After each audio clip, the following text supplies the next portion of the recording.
सकाळच्या पवित्र वचन मनन चिंतनात आजच्या या सकाळी आपल्या सगळ्यांचं स्वागत करतो. हेचे चर्च नंदुरबारच्या वतीने आपलं स्वागत आहे. विजय संगीत गीत क्रमांक 182 आणि उपासना संगीत 475 अहो भक्त या भजा देवाला आता गाऊया.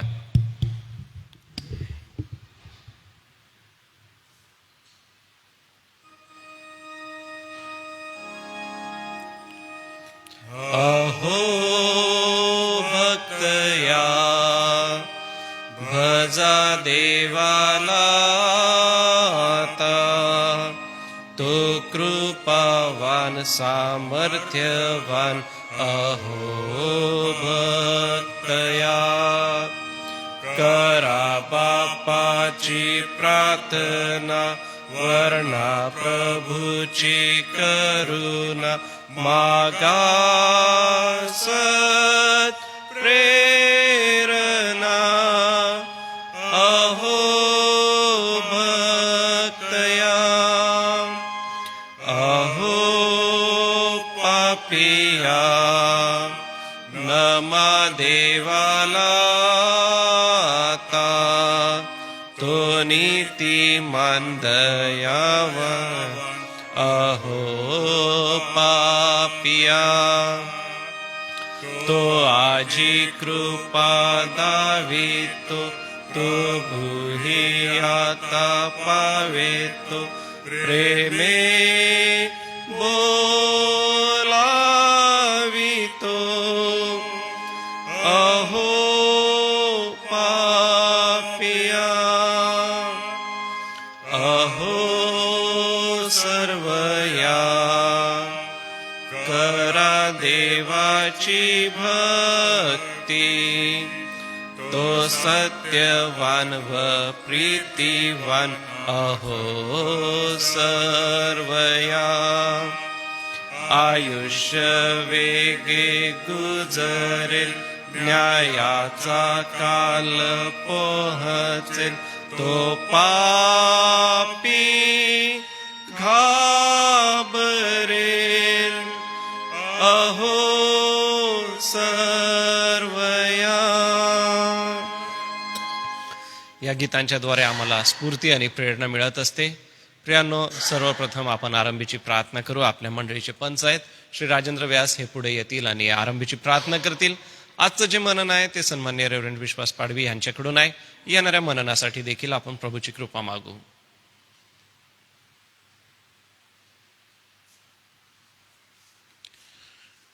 पुन्हा परमेश्वर बापा, आजच्या सकाळी आभार मानतो परमेश्वर सकाळबद्दल.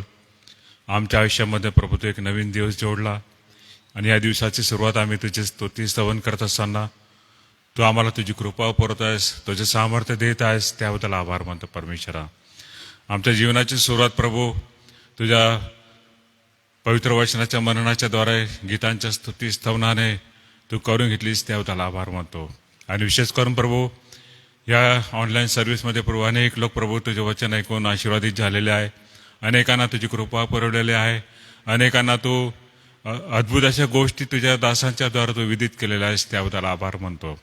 पुन्हा परमेश्वरा, आजच्या सकाळी विशेष करून आम्ही तुझ्या दासाला तुझ्या हाती सोपतो परमेश्वरा. जे पवित्र वचन प्रभू, जे पवित्र मार्गदर्शन आमच्या जीवनासाठी उपयुक्त आहे ते त्यांच्याद्वारे आमच्यापर्यंत येत असताना तू आम्हा प्रत्येकाला आशीर्वादित कर, तुझी कृपा पुरव. आणि विशेष करून तुझ्या दासाला लागणारं सर्व प्रकारचं सामर्थ्य पवित्र आत्म्याचं मार्गदर्शन त्यांना पुरव आणि त्यांच्या सेवेच्या द्वारे प्रभू अनेकांना तू आशीर्वादित कर, ही आमची प्रार्थना आहे. सर्व प्रकारच्या तांत्रिक अडचणी दूर कर, आमची प्रार्थना ऐकलीस, आम्ही आभार मानतो. येशूच्या नामात म्हणून तो ऐक, आमीन. धन्यवाद ब्रदर. सर्व ऑनलाईन पाहणारे प्रियजन आणि उपस्थित वडील मंडळाच्या वतीने मी सन्माननीय रेव्हरंड विश्वास पाडवी साहेब आपलं स्वागत करतो आणि विनंती करेन की आपण पुढे या आणि आजच्या पवित्र वचनाची सेवा करा.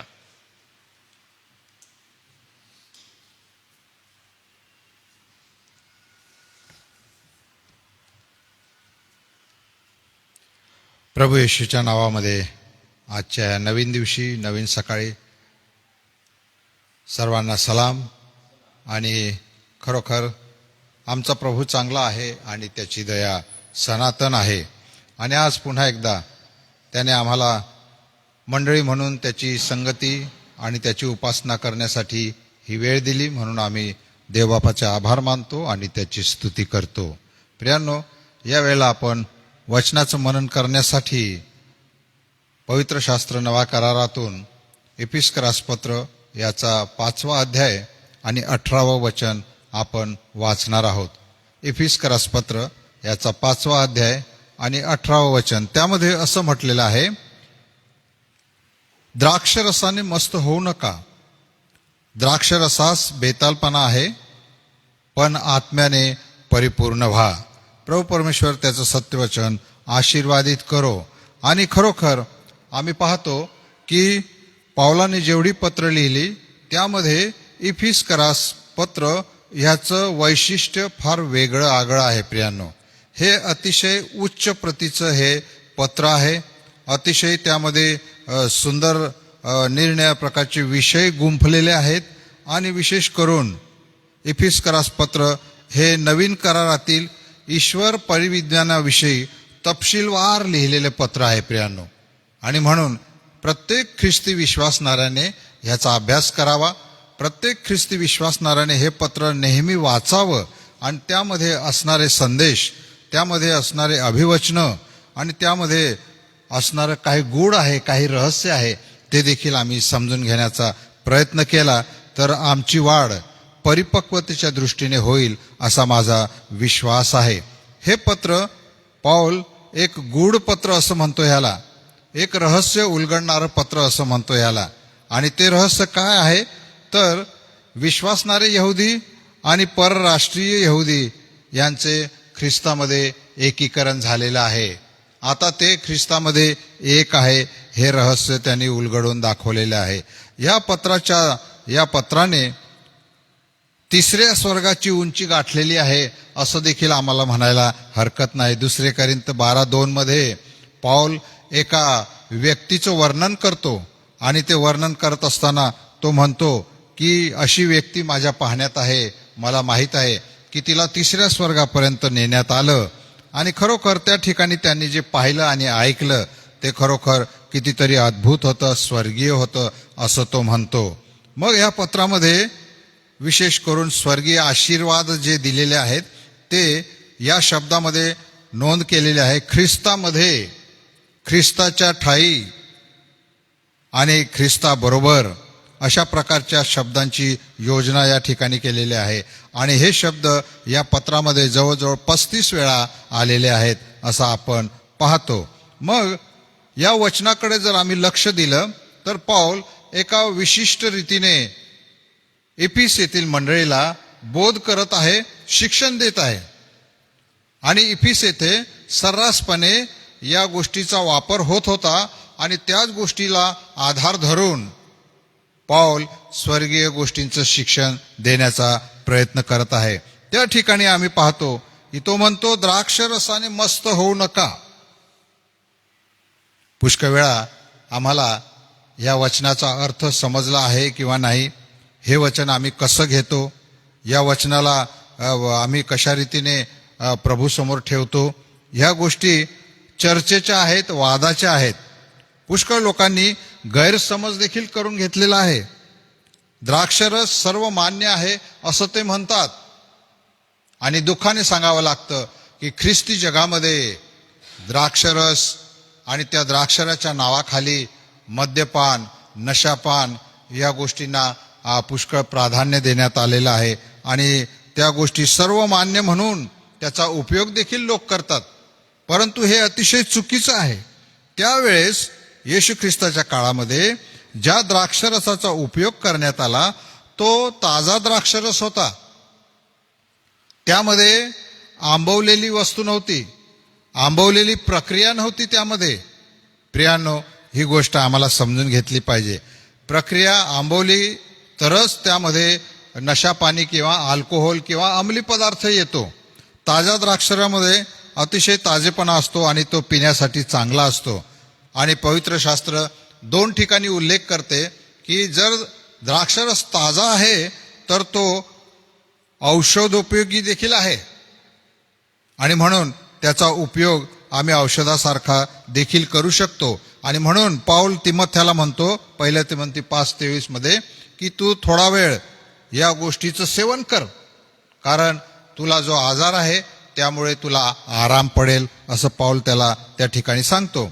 आम्ही चांगल्या शमरोनाचा दृष्टांत पाहत असताना त्या ठिकाणी देखील आम्हाला पाहायला मिळतं की चांगल्या शमरोनाने त्या जखमी झालेल्या माणसाला तेल आणि द्राक्षरस लावला, असं त्या ठिकाणी आम्हाला पाहायला मिळतं. म्हणून पुष्कळ वेळा द्राक्षरस जरी उपयोगी असला तरी अति मद्यपान, अति द्राक्षाचं सेवन हे पवित्र शास्त्र निषिद्ध मानतं, त्याला पाप म्हणून धरण्यात आलेलं आहे. आणि म्हणून ही गोष्ट आम्ही कधीही विसरू नये. गलती 5:21 मध्ये ती गोष्ट सांगितलेली आहे की द्राक्षरस पिणं हे चांगलं नाही. नीतिसूत्र 20:21, 23, 20, 21, 31 आणि 32. एवढंच नव्हे तर 1 थेसलोनी 5:7 मध्ये पाऊल असं म्हणतो की रात्रीचे झिंगणारे रात्रीचे झिंगतात. प्रियांनो, अति मद्य सेवन हे देवाच्या दृष्टीने पाप आहे. एवढंच नव्हे तर कोणत्याही प्रकारचा अंमली पदार्थ सेवन करणं हे पाप आहे. ख्रिस्ती विश्वासणाऱ्यांसाठी ते योग्य नाही. आणि म्हणून या ठिकाणी आम्ही पाहतो की पाऊल म्हणतो द्राक्षरसाने मस्त होऊ नका. इंग्लिश बायबलमध्ये त्याला ड्रंकननेस असं म्हटलेलं आहे. आणि पाऊल 1 थेसलोनी 5:7 मध्ये त्याला झिंगणे असं म्हणतो. आणि गलती 5:21 मध्ये पाऊल त्याला दारूबाजी आणि रंगेलपणा असं देखील म्हणतो. प्रियांनो, जर या प्रकारे शास्त्र आम्हाला दुजोरा देतं तर आम्ही या ठिकाणी शिकलं पाहिजे, या ठिकाणी समजून घेतलं पाहिजे आणि विश्वास ठेवला पाहिजे की द्राक्षरसाने मस्त होणं केव्हाही चांगलं नाही. आणि म्हणून त्या गोष्टी आम्ही लक्षात घेतल्या पाहिजे. द्राक्षरस पिणारा मनुष्य हा बेताल झालेला असतो. त्याचं नुकसान काय आहे, त्यापासून अनेक प्रकारच्या वाईट गोष्टी कशा निर्माण होतात त्या आम्हाला समजल्या पाहिजे. द्राक्षरसात बेतालपणा आहे. शरीर आणि मन यांचा संयम द्राक्षरस प्यायल्याने सुटून जातो. प्रियांनो, मनुष्य बेभान होतो, त्याला कळत नाही तो काय करतो. आणि म्हणून अशा प्रकारचं वर्तणूक हे चांगलं नाही असं शास्त्र आम्हाला शिकवतं. द्राक्षरसाच्या बेतालपणामुळे आमचा विवेक भ्रष्ट होतो. रोम 14 आणि 13 मध्ये आम्हाला पाहायला मिळतं. 1 कोरिंथ 8 आणि 9 मध्ये देखील आम्हाला पाहायला मिळतं की द्राक्षरस पिणारा मनुष्य विवेकाने भ्रष्ट होतो. दुसरी गोष्ट, ख्रिस्ती साक्षीला त्यामुळे बाधा येते.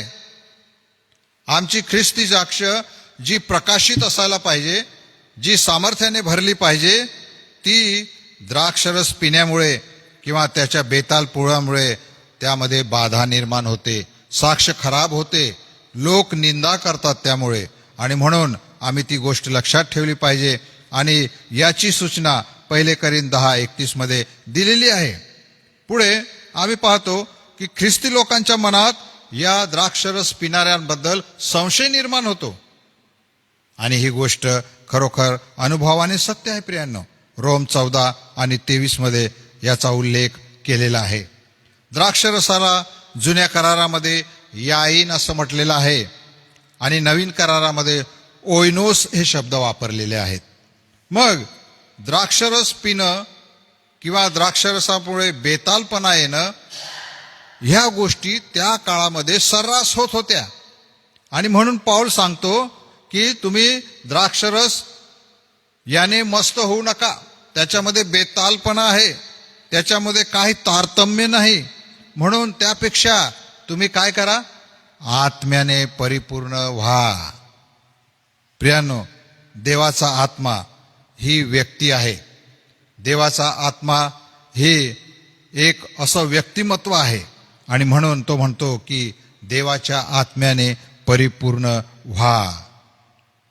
या ठिकाणी तुम्हाला आणि मला शिकायचं आहे. प्रियांनो, तो असं का म्हणतो आणि जर आम्ही आत्म्याने परिपूर्ण न झालो तर मग त्याची स्थिती काय आहे. तर या ठिकाणी आम्हाला समजून घेतलं पाहिजे. द्राक्षरसाने धुंद होणे जसे पाप आहे, तसे देवाच्या आत्म्याने परिपूर्ण न होणे हेही पातकच आहे प्रियांनो. मग आता विचार करण्यासाठी गोष्ट आहे प्रियांनो. आता या ठिकाणी मग आम्ही विचार करूया. जर मी ख्रिस्ती व्यक्तीला किंवा एखाद्या भावाने एखाद्या भावाला विचारला एक प्रश्न की तुम्ही पवित्र आत्म्याने परिपूर्ण आहात काय, तर त्याचं उत्तर काय असेल, किंवा हा प्रश्न विचारलेला आहे हा किती सभ्यपणाचा आहे, तो देखील संशोधनाचा विषय आहे. परंतु पवित्र आत्म्याने परिपूर्ण असणं गरजेचं आहे. पुष्कळ वेळा असं वाटतं आम्हाला की आमच्यामध्ये पवित्र आत्मा वास करतो ना. आमचा पिता, पुत्र आणि पवित्र आत्म्यामध्ये बाप्तिस्मा झाला, त्याच वेळेस आम्हाला पवित्र आत्मा मिळालेला आहे. मग पवित्र आत्मा आमच्यामध्ये वास करतो. पवित्र आत्मा वास करतो आणि पवित्र आत्म्याने परिपूर्ण होणे, ह्या दोन्हीही प्रक्रिया पूर्णतः वेगळ्या आहेत प्रियांनो. आणि म्हणून आम्हाला पुष्कळ वेळा ह्याचा भ्रम पडतो. तुमचा पवित्र आत्म्यावर पूर्ण जर विश्वास आहे काय, असा प्रश्न विचारला तरी काही लोक म्हणतील होय. परंतु वास असणं आणि त्याच्या पूर्णतेवर विश्वास ठेवणं यापेक्षा आत्म्याने परिपूर्ण होणं ही बाब संपूर्णतः निराळी आहे. ही स्थिती पूर्णपणे वेगळी आहे प्रियांनो. आणि म्हणून आम्हाला विचार केला पाहिजे. पाऊल इफिस मंडळीला असं का शिक्षण देत आहे की तुम्ही परिपूर्ण व्हा? याची 3 कारणं या ठिकाणी आम्हाला पाहायला मिळतील. आणि ती 3 कारणं अशी म्हणता येतील: ओबिडियन्स, ऑब्लिगेशन आणि ऑपॉर्च्युनिटीज. पवित्र आत्म्याने का परिपूर्ण व्हायचं, तर त्याची 3 कारणं आहेत. ओबिडियन्स म्हणजे देवाची आज्ञा पाळा. दुसरं ऑब्लिगेशन म्हणजे ते आपलं कर्तव्य आहे. आणि तिसरं म्हणजे आपणास मिळालेल्या संधीचा देवाच्या गौरवासाठी उपयोग करा. या 3 प्रकारे आम्हाला जर आमचं ख्रिस्ती जीवन नीट करता आलं, प्रभूमध्ये स्थिर करता आलं, तर आम्ही पवित्र आत्म्यामध्ये परिपूर्णतेकडे जात आहोत असं म्हणायला हरकत नाही. या ठिकाणी पाऊल सांगतो आत्म्याने परिपूर्ण व्हा. ही काही सूचना नाही, ही काही ऐच्छिक बाब असं तो सांगत नाही. या ठिकाणी ती देवाची आज्ञा आहे असं तो सांगतो. म्हणून प्रत्येक ख्रिस्ती व्यक्तीने या आज्ञेचं पालन केलं पाहिजे की देवाच्या आत्म्याने परिपूर्ण व्हा. ही देवाची आज्ञा आहे प्रियांनो. त्याच्यामध्ये कोणतंही ऑप्शन नाहीये. आणि आज आम्हाला विचार करायचा आहे की आम्ही ह्या आज्ञेचं पालन करतो काय. जर आम्ही पालन करत नाही तर अधिक धोकेदायक जीवन जगत आहोत आणि देवाच्या विरोधात बंड करत आहोत. ह्या आज्ञेचं पालन प्रत्येकाला कंपल्सरी करायचं आहे. आणि ते करत नाही तर आम्ही देवाच्या विरोधात बंड करतो असं शास्त्र आम्हाला सांगतं प्रियांनो. म्हणून ही गोष्ट लक्षात असणं गरजेचं आहे. पुष्कळ वेळा पवित्र आत्म्याविषयी जे शिक्षण दिलं जातं, पुष्कळ वेळा पवित्र आत्म्याविषयी जी चर्चा केली जाते, ती एक ऑप्शन म्हणून चर्चा केली जाते. तसं नाही आहे प्रियांनो. ख्रिस्तानं स्वर्गीय स्थानात जाताना असं म्हटलं आहे, मी तुमच्यासाठी कैवारी पाठवून देईल. आज तो कैवारी आमच्या सोबत आहे, आमच्या संगती आहे. आणि त्या कैवाऱ्याला आमच्या जीवनामध्ये स्थान देणं, त्याचं ऐकणं, त्याच्या अधीन राहणं हे आमचं कर्तव्य आहे. आणि तेच आमचं ख्रिस्ती जीवन आहे. पण जर तसं आम्ही करत नाही तर आम्ही देवाच्या विरोधात बंड करीत आहोत असं या ठिकाणी आम्हाला पाहायला मिळतं. पुढे अध्याय 5 आणि 19 पासून 6 अध्याय 20व्या वचनापर्यंत अनेक प्रकारची कर्तव्य दिलेली आहेत प्रियांनो. आणि देवाच्या आत्म्याने भरण्यासाठी ही कर्तव्य करणे गरजेचं आहे प्रियांनो.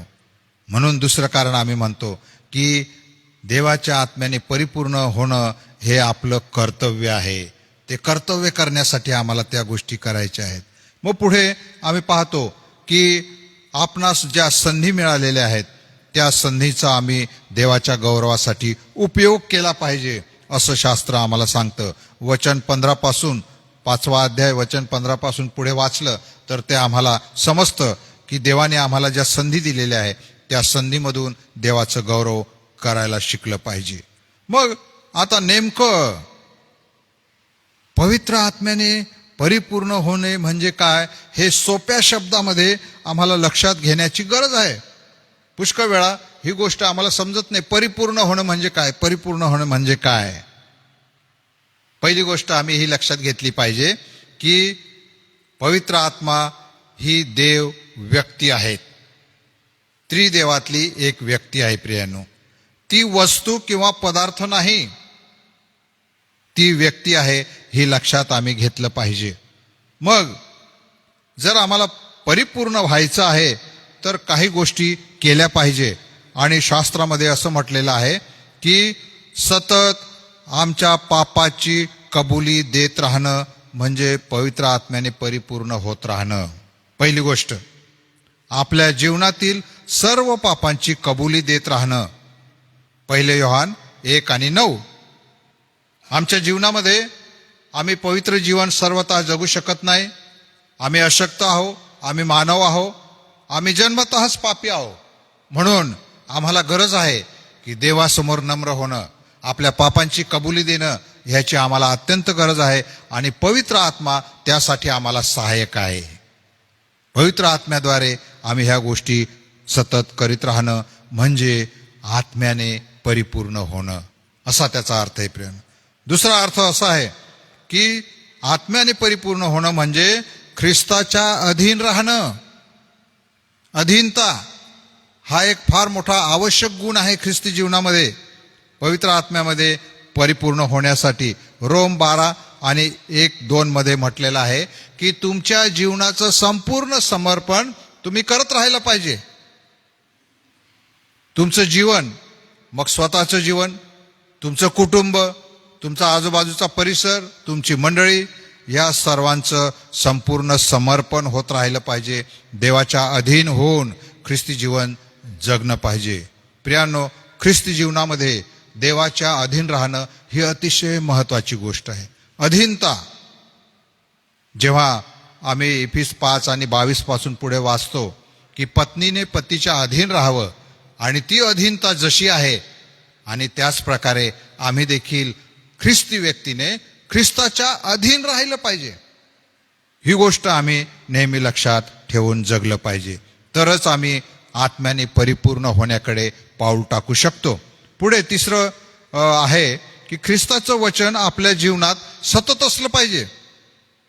जर ख्रिस्ताचं वचन नाही तर वाढ नाही, ख्रिस्ताचं वचन नाही तर प्रकाश नाही, ख्रिस्ताचं वचन नाही तर सामर्थ्य नाही प्रियांनो.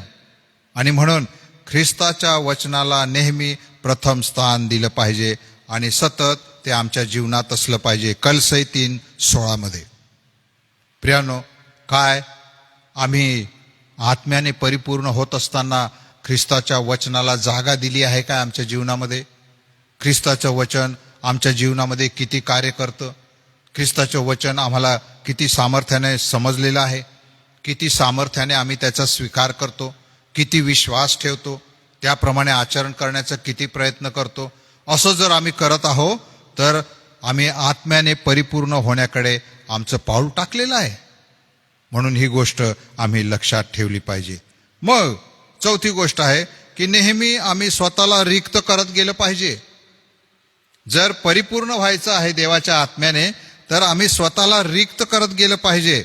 गलती 2:20 मध्ये पाऊल अशा प्रकारे आपली साक्ष देतो की आता इथून पुढे मी ख्रिस्ताला वधस्तंभाला खिळलेला आहे. आता मी जगतो असं नाही तर ख्रिस्त माझ्या ठायी जगतो. अशा प्रकारे रिक्तपणाचं जीवन आम्ही सतत जगलं पाहिजे. तेव्हा आत्म्याने परिपूर्ण होण्याची प्रक्रिया आमच्या जीवनात पूर्ण होणार आहे. मग आता शेवटी हा प्रश्न आहे प्रियांनो की एवढं सगळं झाल्यानंतर काय गरज आहे का याची? आत्म्याने परिपूर्ण होण्याची गरज आहे काय प्रियांनो? तर हे गरजेचं आहे असं त्याचं उत्तर आहे. आम्हाला अत्यंत गरजेचं आहे. कारण काय? देवाने सोपलेली कामगिरी, देवाने सोपलेली सेवा आणि देवाने सोपलेल्या सर्व प्रकारच्या जबाबदाऱ्या ह्या पार पाडण्यासाठी आत्म्याने भरणं गरजेचं आहे. आणि केवळ जो आत्म्याने भरलेला आहे तोच ख्रिस्ती व्यक्ती जगाला ख्रिस्तासाठी जिंकू शकतो. हे एक परम सत्य आहे प्रियांनो. जो आत्म्याने भरलेला आहे तोच जगाला जिंकू शकतो. आणि म्हणून ख्रिस्ती व्यक्ती जर तो निद्रिस्त आहे तर तो जगाला जिंकू शकत नाही. म्हणून आत्म्याने भरलेलं असणं अतिशय गरजेचं आहे. पौल या ठिकाणी अशा प्रकारचं शिक्षण देत आहे, अतिशय उद्बोधक आहे. आज देखील मंडळांसाठी जसंच्या तसं हे वचनं लागू पडतात. आणि म्हणून आम्हाला विचार करायचा आहे की खरंच आम्ही आत्म्याने भरलेले जीवन जगत आहोत का? जगत असेल तर देवबापाची स्तुती असो. एका ख्रिस्त भक्ताने एक गणिती आकडा टाकला आणि तो आकडा असा होता की जर एका सभेमध्ये, एका हॉलमध्ये 5,000 लोक आत्म्याने भरलेले आहेत, ख्रिस्ती लोक 5,000 एका सभेमध्ये आत्म्याने भरलेले आहेत, तर येणाऱ्या 20 वर्षामध्ये संपूर्ण जगाला ते सुवार्ता देऊ शकतात आणि जगाचं तारण करू शकतात. असं त्याचं गणिती हिशोब आहे. प्रियांनो, आम्ही अशा प्रकारे गंभीरतेने पवित्र आत्म्याला परिपूर्ण होण्याकडे आमच्या जीवनामध्ये संधी देऊया, आमच्या जीवनामध्ये त्याला येण्याचं आमंत्रण देऊया आणि खरोखर त्याद्वारे देवाचं गौरव करण्याचा प्रयत्न करू. तसं जर झालं तर मात्र आमच्या जीवनामध्ये अनेक प्रकारचे आशीर्वाद देव पाठवून देईल आणि आम्ही फलद्रूप ख्रिस्ती म्हणून या जगात दिसूया. देवाच्या राज्यामध्ये आम्हाला ते प्रतिफळ मिळणारच आहे. म्हणून देव करो या वचनाद्वारे आपण सर्वांना आशीर्वाद देऊ.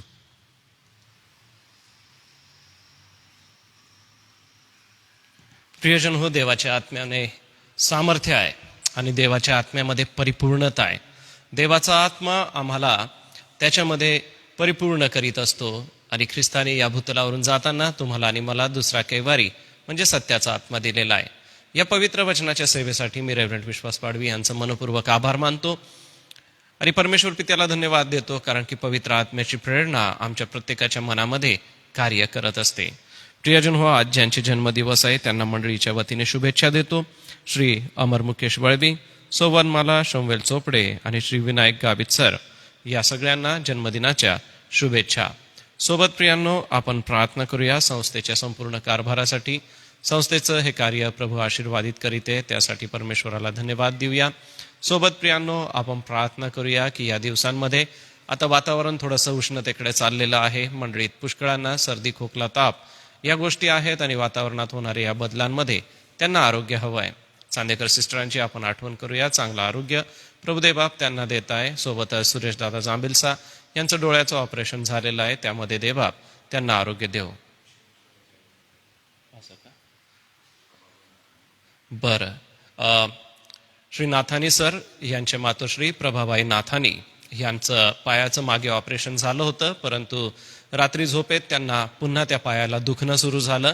तर आता त्यांच्या वेदना आहेत, तर आपण त्यांच्या आरोग्यासाठी विशेष प्रार्थना करूया, कारण की वयवर्ष 90पेक्षा जास्त असं त्यांचं आहे. तर या मंडळीतल्या वडील मातेसाठी प्रभाबाई नाथानी यांच्यासाठी आपण विशेष प्रार्थना करणार आहोत. मी सन्माननीय रेव्हरंड राजीव मार्गे पाळक साहेब तुम्हाला विनंती करणार आहे की तुम्ही पुढे यायचं आहे, सगळ्यांच्या वतीने प्रार्थना करायची आहे. आणि प्रार्थना झाल्यानंतर आदरणीय पठारे पाळक साहेब आपणाला मी विनंती करेन की आपण पुढे यावं, आशीर्वाद द्यावा आणि मग आपण उद्याच्या सूचना घेऊ आणि आजचं मनन आपण थांबवणार आहोत.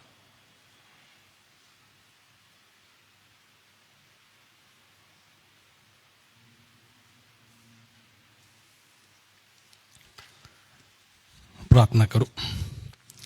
आकाश आणि पृथ्वी यांच्या गौरी दे बापा, आजच्या सकाळी आम्ही तुझे उपकार मानतो.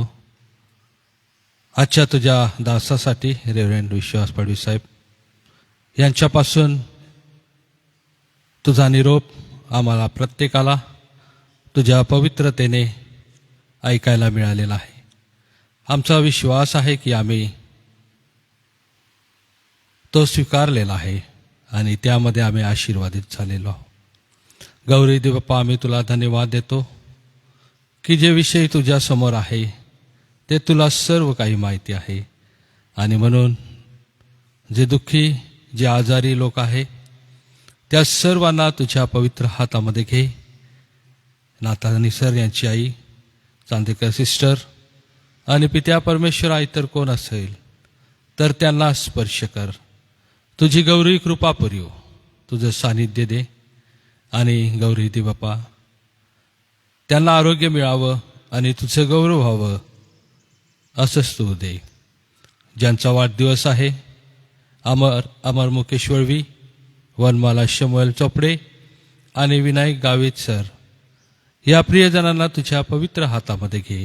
त्यांचं आयुष्य तू सुखकर कर आणि आपल्या आयुष्यामध्ये त्यांनी सदैव तुझं गौरव करावं, तुला धन्यवाद द्यावं म्हणून तुला सहाय्य कर. आजची तुझी महान प्रीती तू आम्हाला तुझ्या वचनाच्या द्वारे दिलीस म्हणून आम्ही तुला धन्यवाद देतो. स्तुतिपात्र प्रभू, जे उपस्थित आहे ऑनलाईन त्यांना देखील तुझ्या पवित्र हातामध्ये घे. ज्यांना राहता आलं नाही त्यांना देखील तुझ्या पवित्र हातामध्ये घे. आम्हा सर्वांना तू सहाय्य कर. प्रभू येशूच्या नावाने मागतो म्हणून तू ऐक. आमेन. आपण प्रभूने शिकवलेली प्रार्थना म्हणून. हे आमच्या स्वर्गातील पित्या, तुझे नाव पवित्र मानले जावं, तुझे राज्य येवो, जसे स्वर्गात तसेच पृथ्वीवरही तुझ्या इच्छेप्रमाणे हो. आमची रोजची भाकर आज तू आम्हास दे, आणि जसे आम्ही आमच्या ऋण्यास ऋण सोडितो तसेच तो आमची ऋणे आम्हास सोड, आणि आम्हास परीक्षेत आणू नकोस तर आम्हा सर्व वाईटापासून सोडीव, कारण की राज्य, सामर्थ्य आणि गौरव ही सर्व काळ तुझीच आहे. पठारे बाळासाहेब आशीर्वाद देतील. आणि आता आपल्या तारणाऱ्या प्रभू येशू ख्रिस्ताची कृपा, देवबापाची प्रीती आणि पवित्र आत्म्याची गोड संगती या मन्नामध्ये उपस्थित असलेल्या प्रभूच्या दासांबरोबर, आमच्या एसएम ट्रस्टच्या सेवा कार्याबरोबर, ज्यांचे जन्मदिवस आहे त्यांच्याबरोबर, देवाची मंडळी आणि इस्रायल राष्ट्र याबरोबर आता आणि सदा सर्व काळ असो. आमेन.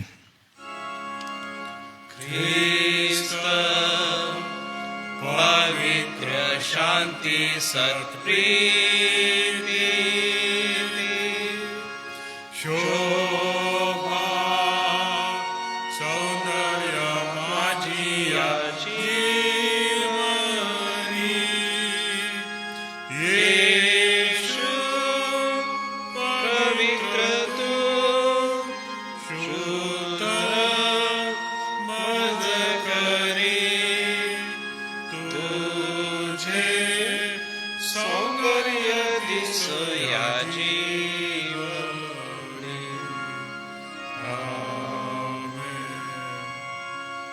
उद्या तरुण संघ असेल आणि रविवारी आपली नित्य भक्ती होणार आहे. सर्वांना सलाम.